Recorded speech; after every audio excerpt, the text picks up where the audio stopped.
Olá, meus amigos, tudo bem? Mais uma Tributa Live na área. Aqui você se torna um tributarista de sucesso. Aqui você aprende o direito tributário raiz, o direito tributário na prática, certo? É o único canal que tem pelo menos duas ou três Tributa Lives por semana, só falando de prática tributária. Prática tributária de verdade é no canal Ricardo Piedade. Então sejam todos muito bem-vindos. O que é que está faltando aqui? Só fazer a transição, que eu estou falando para um. Eu estou falando para um cartaz, não é isso? Todo mundo estava vendo o cartaz, agora todo mundo está vendo um rosto bonito do professor, não é? Então é isso, pessoal. Quem estiver aqui já no YouTube, pode deixar o. E não estiver assistindo o jogo da Copa, né? Que eu estou fazendo o Tributa Live no horário do jogo da Copa.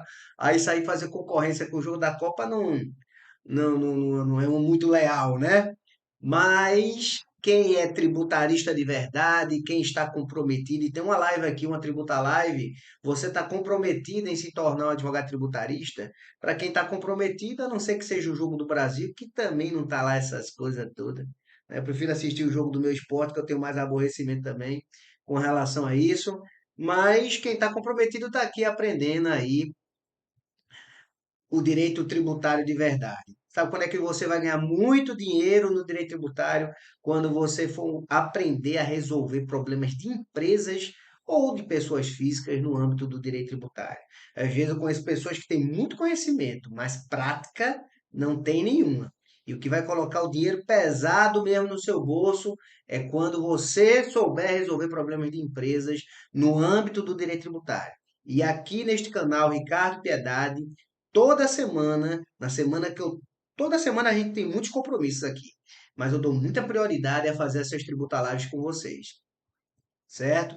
Mas a semana assim que realmente não deu, eu fiz uma tributalagem.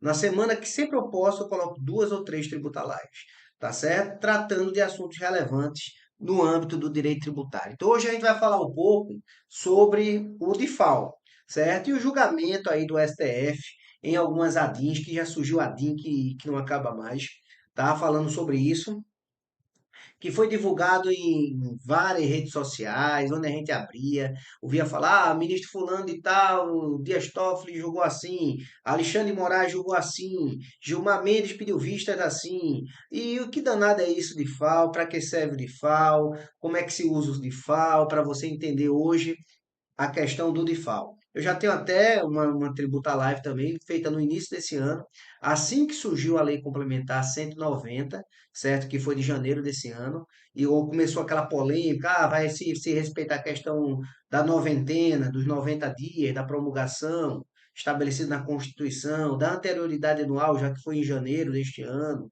não é para respeitar, então a gente já gravou uma tributa live sobre isso, a gente vai falar sobre os outros, digamos assim, as outras correntes que surgiram disso, outros julgamentos, outras ADIs, que é a pauta agora do Supremo Tribunal Federal.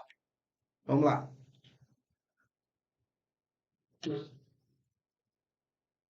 Vou gravar meio acelerado, porque eu vou ver também o jogo da Bélgica com o Canadá, que vai aqui na tela da televisão. Brincadeira, pessoal, brincadeira. Só para descontrair um pouquinho. E logo que jogo bom, Bélgica e Canadá, vê? Meu Jesus amado. Vamos lá, pessoal. O que é o DIFAL? Para quem nunca ouviu falar do DIFAL. Bem, vou explicar de uma forma muito tranquila para vocês aqui, tá? Como a gente faz, certo? A gente sabe que o ICMS é um imposto estadual, que quem paga o ICMS é empresas que vendem mercadorias. Quando as vendas são realizadas dentro do próprio estado, se paga a alíquota interna daquele estado. Então, por exemplo, se a alíquota aqui do estado de Pernambuco é 18%, a alíquota geral, né? Tem, claro, que tem a questão da seletividade. Alguns mercadorias têm uma alíquota menor, outras maior, de acordo com a essencialidade, a relevância daquela mercadoria. Mas geralmente a alíquota dos estados é 18, 19 ou 20%. Então, por exemplo, aqui no estado de Pernambuco, dentro de uma venda dentro de um estado, de uma empresa para outra, que vai revender aquela mercadoria, naquela venda vai se pagar 18% de ICMS. Acontece que algumas vendas, pessoal, são realizadas não dentro do estado. Algumas vendas são realizadas Boa tarde, boa tarde. É Marcelo Sobral. Muito bem, Marcelo. Seja muito bem-vindo, viu? Vamos lá. Então, algumas vendas são realizadas, tá? Não dentro do estado, e sim entre estados, ok? E o que é que acontece quando existe vendas entre estados, certo? Para consumidor final, que é a questão do DIFAL. Quando é que vai acontecer o DIFAL? Quando houver a venda, que é o diferencial de alíquota. DIFAL, a sigla significa diferencial de alíquota. É quando houver vendas entre estados, certo? Para consumidor final, aí não importa se é uma pessoa física ou uma empresa, desde que seja consumidor final, que não vai revender, evidentemente, já que ele é consumidor final. Acontece que as alíquotas interestaduais de venda entre os estados são diferentes das alíquotas internas de cada estado. Certo? As alíquotas internas gerais, geralmente eu falei para vocês que é entre 18% a 20%. Nas vendas de um estado para outro, as alíquotas interestaduais são duas, ou 7 ou 12%, certo? Inclusive, se você tem até no Google, você pode puxar até uma tabelinha lá, aí sai lá uma tabela dizendo assim, se a mercadoria sai, por exemplo, de São Paulo para Pernambuco, aí é 7%. Aí você vai ver lá, saiu de São Paulo, aí você cruza as linhas assim, ó. Para Pernambuco está aqui em cima, São Paulo aqui, quando chega aqui é 7%. E quando é que vai ser 7 ou 12%? É quando, por exemplo, sair de um estado mais rico para o estado mais pobre, o estado de origem, por exemplo, São Paulo, paga 7% naquela nota fiscal. Quando chegar no estado de Pernambuco, que é considerado um estado mais pobre, o diferencial de alíquota, ou seja, a diferença entre a alíquota cobrada de Pernambuco e essa paga pelo estado de São Paulo, vai ficar com Pernambuco com o estado de destino. Então, São Paulo saiu uma mercadoria de São Paulo para Pernambuco. São Paulo é mais rico, São Paulo fica com uma parcela menor do CMS, fica com 7%. Quando chegar aqui em Pernambuco, a alíquota aqui de Pernambuco é 18. Então, 18 menos 7 que foi pago por São Paulo, certo? Pernambuco vai ficar com 11%. Esse 11% é o diferencial de alíquota. É a diferença entre a alíquota cobrada de Pernambuco e a alíquota interestadual, quando houver a venda para consumidor final no estado de destino. Olá, meu amigo Léo, tudo bem? É meu amigo, um grande colega da academia, né? Seja muito bem-vindo aqui. O assunto eu sei que lhe interessa, que é direito tributário. Não é isso? Então, pronto. Diferencial de alíquota é isso. Vendas entre estados para consumidor final, certo? Onde a alíquota do estado de origem será entre 7 e 12. Quando chegar no estado de destino, o estado de destino vai ficar com a diferença entre a alíquota cobrada no estado de destino, que é 18, menos o que foi pago lá no estado de origem, que foi 7, nesse exemplo que eu dei. Pernambuco fica com 11. Tá? Como era que era feito antigamente, pessoal? Antes da emenda constitucional 87 de 2015, que é quando começam essas polêmicas todas. Por isso que eu estou contando essa história toda para você entender bem o que é diferencial de alíquota, para você entender agora como é que está o julgamento do STF com relação à questão. Antes da emenda constitucional 87 de 2015, certo? O que é que estava acontecendo? Estava começando, tendo muita venda eletrônica, certo? Muitas vendas eletrônicas. Então, o que é que acontecia? Eu, consumidor, pessoa física, que não tinha inscrição aqui no estado de Pernambuco como contribuinte de ICMS, porque eu era uma pessoa física, um advogado. Eu comprava um videogame para o meu filho do estado de São Paulo. São Paulo, quando vendia aquele videogame, certo? De forma online, tá? Cobrava a alíquota interna do estado de São Paulo, que era 18% também, e Pernambuco não recebia nada, certo? Porque eu era consumidor final e não era inscrito aqui no estado de Pernambuco como contribuinte de ICMS. Aí o que é que aconteceu? Os estados começaram a protestar muito com relação a isso. Teve até eu coloquei até aqui para vocês aqui, foi um protocolo 21 de 2011 dos estados do Nordeste, eles questionando, olha, assim, toda venda eletrônica, os estados mais ricos, essas grandes empresas aí de eletroeletrônicos se instalam nos estados mais ricos, tá? O estado mais rico, São Paulo, Rio de Janeiro, Sul e Sudeste, ele fica com a alíquota interna geral do estado e não fica nada para o estado de destino, certo? Aí foi criada uma PEC, certo? Que deu origem, que a PEC é projeto de emenda constitucional, certo? Que deu origem à emenda constitucional 87 de 2015, que ficou tipo, que reformou lá o artigo 155, parágrafo 2º, inciso 7 e 8º, certo? Da Constituição Federal, dizendo apenas o seguinte agora, olha, não importa que eu sou consumidor final no estado de destino, por exemplo, aqui em Pernambuco, eu sou uma pessoa física que não sou contribuinte de ICMS aqui.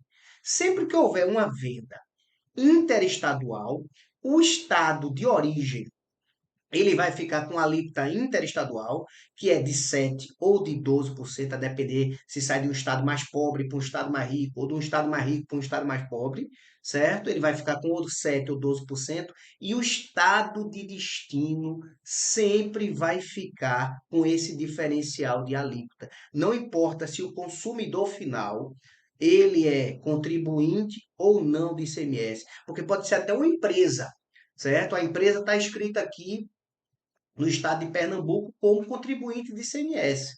Mas ele está comprando aquilo como consumidor final, ele não está comprando para revender. Vai ser paga o diferencial de alíquota da mesma forma. O que diferencia é o seguinte: isso, inclusive, ficou estabelecido também na Constituição, tá? Depois dessa emenda constitucional 87 de 2015, certo? Deixa eu acenar aqui para os meus amigos que estão todos aqui, que eu sei que estão aparecendo aqui, certo? Pronto, para botar a mãozinha aí para todo mundo acenando aí também, tá certo? É, Everaldo, olá professor, tudo bom, Everaldo? Seja muito bem-vindo, querido amigo. Então vamos lá. Então agora não importa mais depois da emenda constitucional 2000, emenda constitucional 87 de 2015, não importa mais se eu sou consumidor final ou não no estado de destino. Sempre vai ficar o diferencial de alíquota para o estado de destino. O que mudou foi o seguinte, por exemplo, se há uma empresa no estado de destino, por exemplo, aqui em Pernambuco, que é escrita como recolhedora de ICMS, mas ela está comprando uma mercadoria, certo? Digamos, produtos de limpeza para fazer lá a limpeza do mês lá naquela empresa. É só um exemplo, certo? E ela não vai revender aqueles produtos, ela vai utilizar aqueles produtos. Ou até, por exemplo, uma construtora que compra cimento e não vai vender o cimento, ela vai utilizar na obra, certo? Então, se ela é contribuinte aqui no estado de Pernambuco de ICMS, vai ter o diferencial de alíquota do mesmo jeito. O estado de origem vai ficar com 7 ou 12% e Pernambuco vai ficar com essa diferença. Agora, a diferença é o seguinte: se a empresa é contribuinte, cabe à empresa, certo, aqui do estado de Pernambuco, recolher esse diferencial de alíquota para o estado de Pernambuco. Agora, no outro exemplo que eu dei, que eu comprei um videogame para o meu filho, certo? Eu também sou consumidor final, mas não sou contribuinte no estado de Pernambuco de ICMS, porque eu sou um advogado, eu pago ISS, prestação de serviços, certo? Quem é obrigado a recolher o ICMS dele, de 7 ou 12, e mais o diferencial de alíquota para o estado de Pernambuco, é quem está vendendo lá no estado de origem. Então, essas foram as mudanças que aconteceram na emenda constitucional, na emenda constitucional 87 de 2015. Aí o que é que aconteceu depois disso aí? Aí teve um convênio, certo? Um convênio que é do CONFAZ. O que é o CONFAZ? É aquelas reuniões que tem a cada 6 meses dos secretários de fazendas dos estados para determinar as regras, como é que vai ser feito isso, como é que vai ser a cobrança, quem vai recolher o quê, qual vai ser o aplicativo que vai ser usado, como é que vai ser preenchido isso. Eles estipulam todas essas regras, tá? Aí veio um convênio 93 logo depois dessa emenda constitucional 87, certo? 93 de 2016, se não me falha a memória. Não, 93 de 2015, regulando tudo isso. Ah, quem é que vai ser o contribuinte? Se fosse o cara lá no estado de destino, ele foi inscrito como contribuinte, é ele que vai pagar?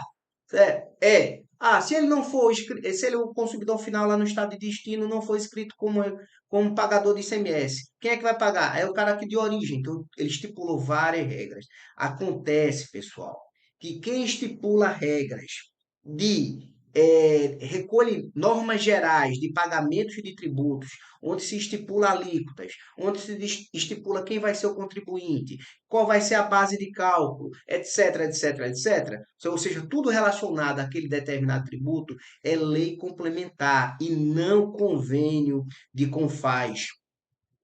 Então, isso, inclusive, é previsto no artigo 146 da Constituição Federal, que estipula justamente, certo? Que é lei complementar que vai estipular normas gerais relativas à cobrança de impostos, base de cálculo, contribuinte, alíquota e tudo mais. Senão ia ficar uma zona, cada estado, cada município ia fazer suas próprias leis, como fazem, mas eles podem fazer, mas desde que não sejam contrárias à lei complementar. Ok? Então, o que é que aconteceu? Essa questão chegou ao STF, certo? Chegou em 2021, através de duas ADINs, através de uma ADIM, tá? Que foi 5469 do Distrito Federal e um recurso extra que foi o relator ministro Dias Toffoli e um recurso extraordinário com repercussão geral 7019 do Distrito Federal, cujo relator foi o ministro Marco Aurélio. Como se tratava do mesmo assunto, ou seja, se um convênio poderia estipular normas gerais relativas ao DIFAL, ou se era necessário uma lei complementar. Esses dois julgamentos dessa DIN, desse recurso extraordinário, foram feitos conjuntamente. E o que é que decidiu o STF? O STF decidiu que era inconstitucional, certo, estipular essas normas através desse convênio 93 de 2015. Mas como sempre ele faz isso, certo? Olá, Clíngia, tudo bem, meu amigo? Que bom lhe ver, viu? Como sempre o STF faz isso, mas dá uma aliviada lá para o fisco, né? Ele dá uma, diz, não, é inconstitucional, mas porém, modula e vem para cá e vai para lá, puxa para cá, puxa para lá, não é? O que é que ele fez para não perder o costume? Ele disse em 2021, ele julgou essa DIN e julgou esse recurso extraordinário, dizendo, olha, não poderia um convênio regular essas normas relativas ao DIFAL. Isso só é através de lei complementar. Então, eu vou fazer o seguinte, estados e municípios, tá? Eu estou declarando inconstitucional, certo? Isso, mas vou te dar o prazo até janeiro de 2022 para vocês é, elaborarem, né? Você elaborar essa lei complementar para suprir essa necessidade. Então você vai continuar cobrando, mas se até janeiro de 2022 não surgir essa lei complementar, o que é que vai acontecer? É inconstitucional, não vai poder, vai mais cobrar o DIFAL. Então ele disse, olha, tá errado, mas eu vou dar um tempinho para você consertar esse erro. Isso ele julgou isso em maio de 2021. Vou dar até o início de 2022 para surgir essa lei complementar, para resolver tudo isso, a gente deixar tudo arrumadinho e você continuar cobrando normal, tá certo? Então não deixou de cobrar o DIFAL, não. Ele apenas disse, olha, você tem um prazo para você regulamentar tudo isso, ajustar tudo isso. Que foi justamente até janeiro de 2022. Aí o que é que acontece? Houve lá uma PEC lá do deputado Ciro, certo? Justamente para regulamentar essas questões e surgiu a lei complementar. Olá, Ricardo, tudo bom, meu amigo? Seja muito bem-vindo. E surgiu essa lei complementar 190 de janeiro, do início de janeiro de 2022. Na verdade, essa lei complementar já estava pronta, só esperando lá o presidente da República sancionar.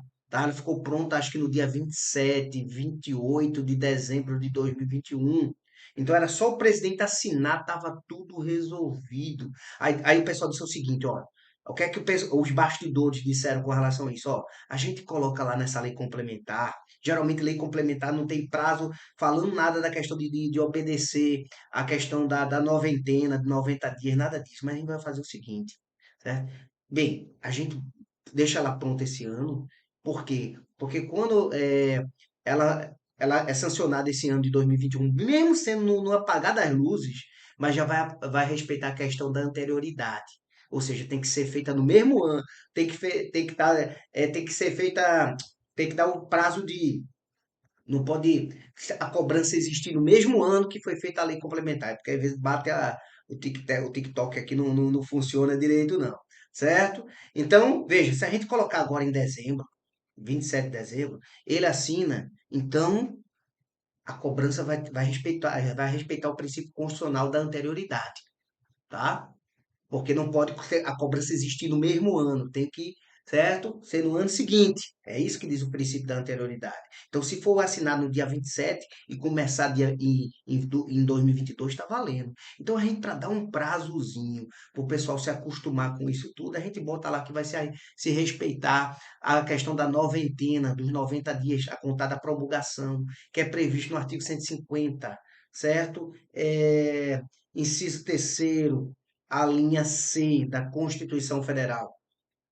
Então a gente coloca isso lá na lei complementar, que geralmente lei complementar não fala nada de respeitar noventena, respeitar isso aqui, não fala nada, tá certo? Então aí a gente alegra todo mundo, tá? Porque vai respeitar a anterioridade, já que foi criada em 2021 mesmo, no apagar das luzes, mas só vai entrar em vigor em 2022, tá certo? E a questão da noventena, por quê? Porque vai se respeitar os 90 dias, tá? Da questão da lei, que é o princípio constitucional que estipula, né, a anterioridade à noventena só vai ser é, acionada, digamos, esses princípios assim, quando criar, certo? Ou aumentar impostos, criar impostos novos, que não foi bem o caso aqui, porque não estava se criando nada, de FAO já existia antes até da emenda constitucional de 2015, estava estipulando regras, tá certo? Não estava se criando nada, então não precisava nem se respeitar essa questão da noventena e da anterioridade anual, não precisava, mas fizeram tanta cagada com relação a isso aqui, me perdoa o termo, que deu essa discussão todinha. Por quê? Porque deixaram pronta para o presidente assinar no dia 27 de dezembro de 2021. Acontece que o presidente ele estava fazendo o quê? Ele estava viajando com a família de férias. E só voltou, assinou isso aí no início de 2022. Vê, já começou a besteira por aí. No início de 2022. Aí começou a discussão. Opa, ele assinou em 2022, então tem a questão da anterioridade anual, só pode entrar em vigor isso aí a partir de 2023, certo? E o próprio artigo terceiro da Lei Complementar 190, que foi criada para regulamentar o DIFAL, ele diz que essa lei vai entrar em vigor, certo? É, imediatamente, respeitado o prazo previsto no artigo 150, inciso terceiro, a linha C, que é justamente o prazo da noventena de 90 dias. E só que a linha C, que fala desse prazo de 90 dias, que é a noventena, ele também diz, certo? Que o que é que diz o CAPT, né? Que fala daqui de criação de novos impostos, de aumento de alíquotas de impostos. A linha C, que fala do prazo de 90 dias, ele também remete à linha B, ou seja, que fala da anterioridade, ou seja, é um combinado com o outro, um não pode ficar sem o outro, entendeu? Então veja, aí que deu essa mistura toda. Porque o que é que começou a entender as questões aqui? Alguns estados disseram, não, só era necessário criar a lei complementar para a gente poder voltar a cobrar tudo como a gente estava cobrando. Eles já criaram suas leis internas, tudo mais. Então, quando surgiu a Lei Complementar 190 em janeiro, já começou tudo de novo. Não teve esperar nada disso, certo? É, outros estados não, disseram, olha, como a própria lei complementar, no seu artigo terceiro diz que vai ter que se respeitar a questão da noventena, ou seja, os 90 dias contados da sua promulgação, que foi no dia 5 de 1 de 2022, a gente vai só começar a cobrar o DIFAL a partir de abril de 2022. Só que as pessoas estão discutindo essa questão, por quê? Porque está dizendo o seguinte, olha, certo? É, vamos lá, vamos aqui começar a falar a questão dos estados. Então, o estado, por exemplo, do Ceará e o estado de Alagoas, eles entraram com essa ADIM, duas ADIMs, uma 70-70, que é do estado do Ceará, e o estado de Alagoas entrou com a ADIM 70-78, certo? Pleiteando a cobrança de imediato do DIFAL, porque ele estava dizendo justamente o seguinte, olha, não está se criando um imposto novo aqui, tá? Não está se cobrando, não está se aumentando a alíquota de nada, certo? Essa lei complementar só veio regulamentar como é que ia ser essa cobrança, certo? Então, se ela não está criando nada, tem que existir a cobrança já de imediato. Tá? Não precisa ser a partir do ano de 2023, respeitando aquela questão da anterioridade. Porque essa questão da anterioridade, da noventena, só se aplica, de acordo com o artigo 150 da Constituição Federal, quando houver a criação de um imposto novo, certo? Ou tiver aumentando a alíquota do imposto. Aqui não está se fazendo nada disso. Não está se fazendo nada disso. Na verdade, o julgamento anterior lá do STF, que foi nessa DIN 5469, ele diz, olha, eu estou declarando inconstitucional, certo? Regular através de convênio, tem que ter uma lei complementar, mas eu vou deixar suspenso isso até janeiro para você criar essa lei complementar. Quando criou a lei complementar, supriu. Então eu já posso cobrar. Era isso que estava defendendo o estado do Ceará e o estado de Alagoas aqui, nossos vizinhos aqui de Pernambuco, não é? E os contribuintes também entraram com uma DIN, que foi através da ABIMAC, que foi uma DIN número 7066.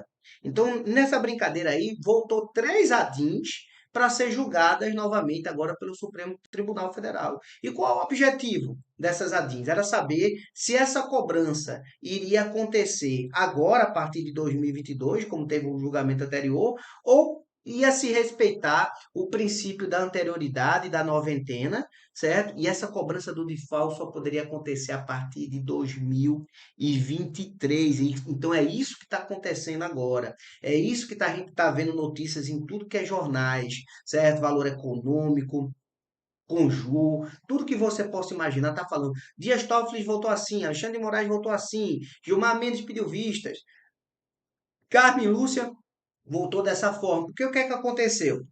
O relator, o Alexandre de Moraes, ele foi favorável a pretensão dos estados do Ceará, certo? E de Alagoas nessas ADINs.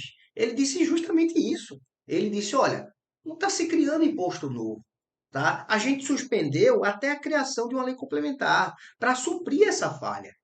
Quando foi criada essa lei complementar, os estados podem voltar normalmente a cobrar o DIFAL sem nenhum tipo de problema com relação a isso, certo? Porque não é necessário. Aí o Dias Toffoli, certo? Ele julgou favorável essas ADIM do Estado e julgou improcedente a ADIM dos contribuintes que foi proposta pela BIMAC, que era a ADIM 7066.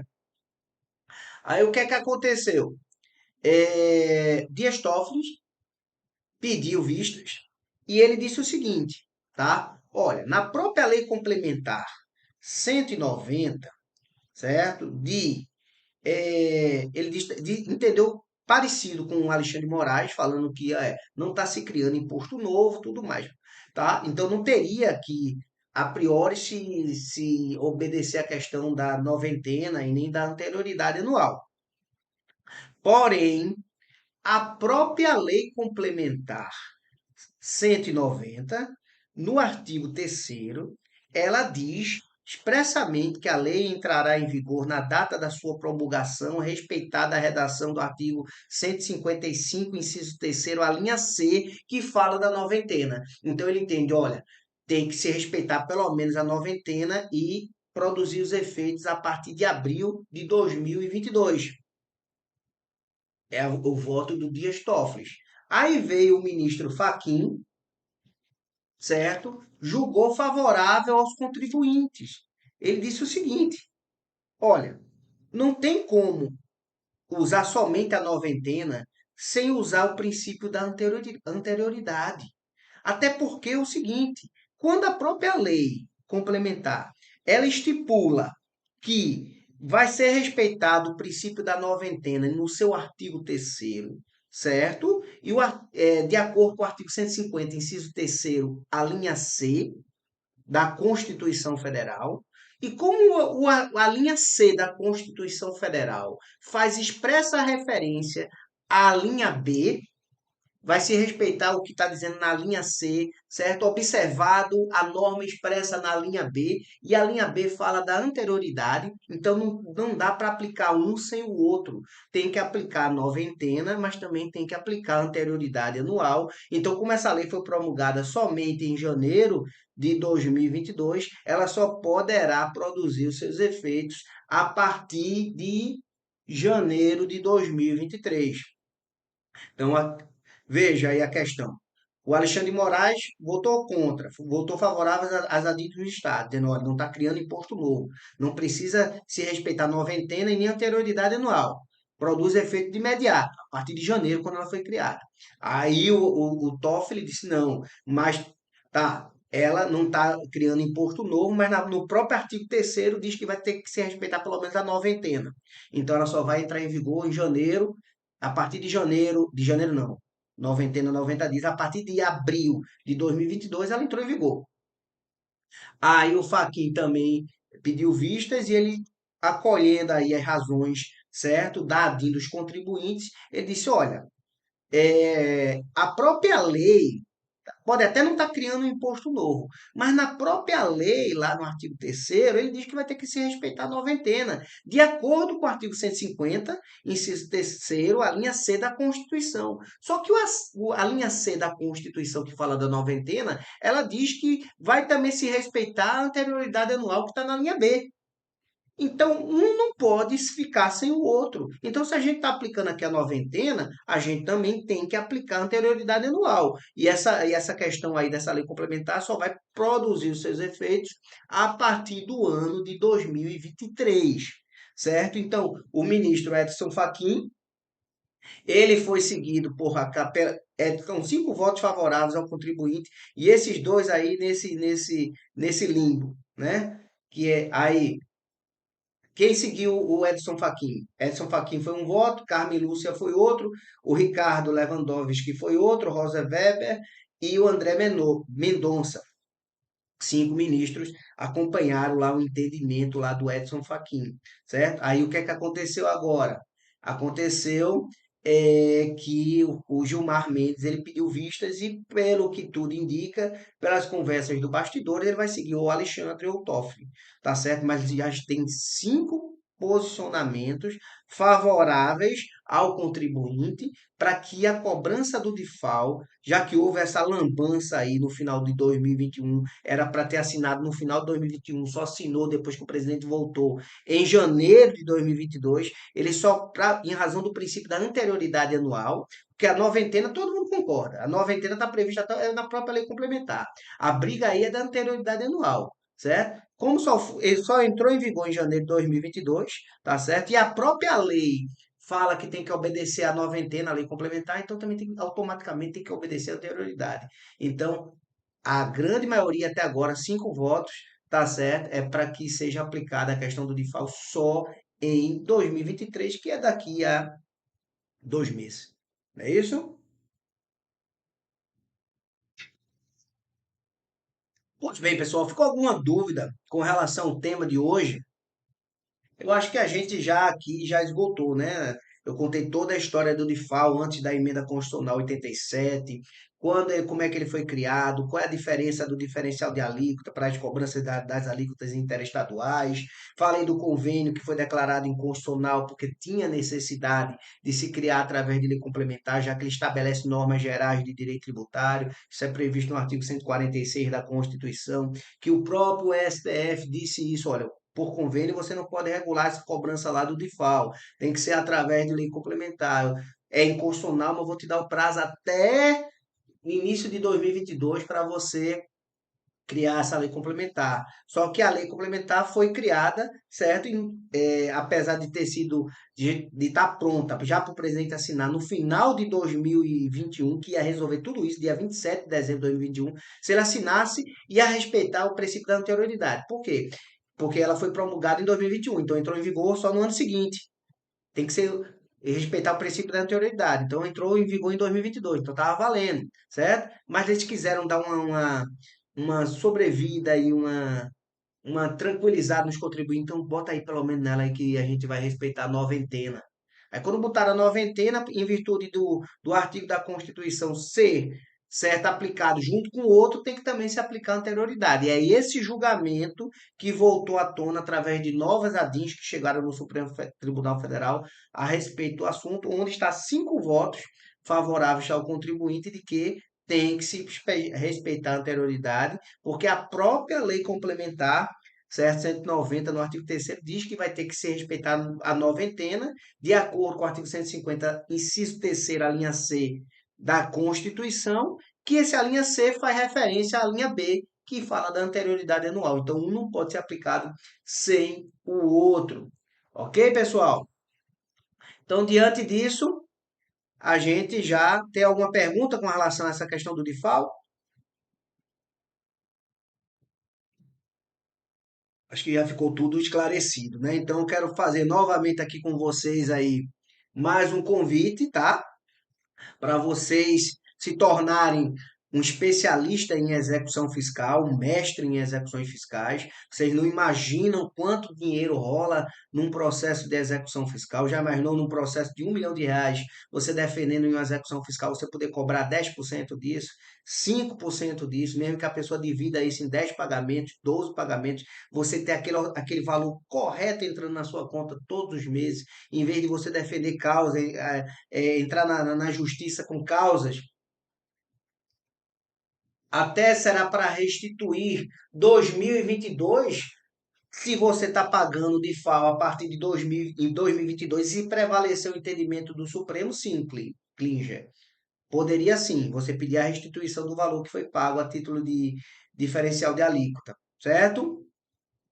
Então, é isso que eu queria convidar vocês, tá certo? O link está aqui na descrição do vídeo, tá? 40% dos processos tributários são execuções fiscais. Eu atuo em execuções fiscais. A maior que eu tenho aqui no escritório é uma execução de quase R$ 10 milhões, tá certo? Tem honorários finais também com relação a isso. Você vai aprender a prática tributária, que eu falo aqui para vocês e repito. Você vai ganhar muito dinheiro quando você souber resolver problemas de empresas no âmbito do direito tributário. E como é que você vai aprender a resolver problemas? Assistindo aulas práticas como essa e aprendendo com quem já faz isso há mais de 20 anos, como nós fazemos aqui no escritório. Então, eu defendo empresas em todo o Brasil, em causas variadas, tá certo? De valores variados, de questões variadas.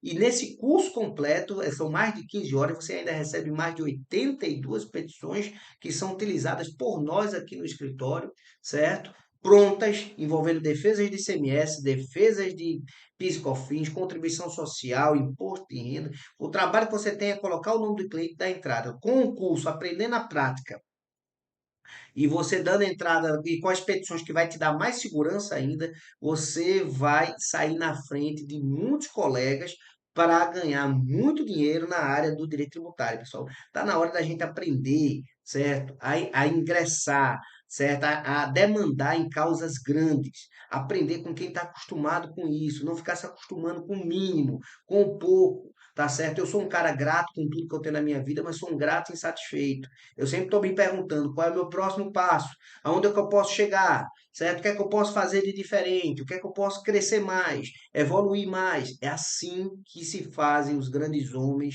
as grandes mulheres, as pessoas que crescem e ganham muito dinheiro. No direito tributário é uma porta aberta para você ganhar muito dinheiro. E na área das execuções fiscais tem uma mina de ouro escondida, que se você souber trabalhar certo e ser mentorado pessoa que já atua na área há mais de 20 anos, que só de uma empresa a defendeu em mais de 200 processos de valores variados e nunca houve nenhum prejuízo relevante para essa empresa, que tem totais condições de te transformar também num especialista em execução fiscal, a oportunidade está batendo na sua porta, pessoal. Então, feito esse merchan, tá aqui, a oportunidade tem relatos e mais relatos. O Klinger mesmo foi um mentorando meu, nas turmas passadas nessa área, ele pode falar aí também sobre a experiência dele nesses cursos de execuções fiscais, certo? E o feedback que eu tenho dos meus alunos é um feedback gratificante, de pessoas que assinaram contratos de 25 mil,